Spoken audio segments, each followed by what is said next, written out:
And so, what's your perspective then on like the sort of external QA of having people writing automated tests for a team, and that should that be a developer's job? Is there a value in that external QA? What's your perspective? There's certainly value in the external QA writing automated tests ahead of the team. QA people are the people who are not invested in the structure of the code. They don't have anything to prove about how well the code is designed.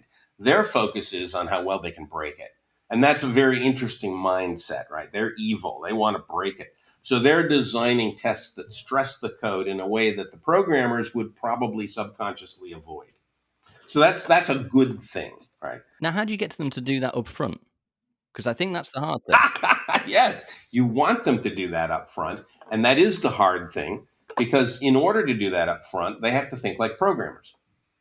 And most QA people nowadays do not think like programmers. They look at the behavior of the system and they test the behavior of the system after the fact.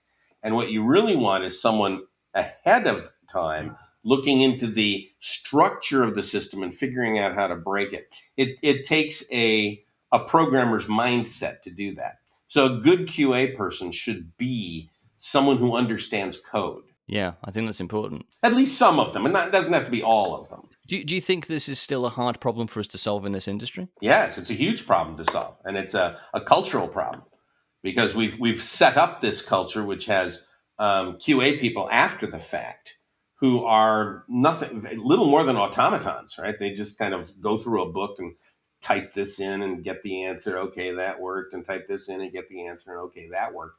And that's an abuse of a human mind, I think.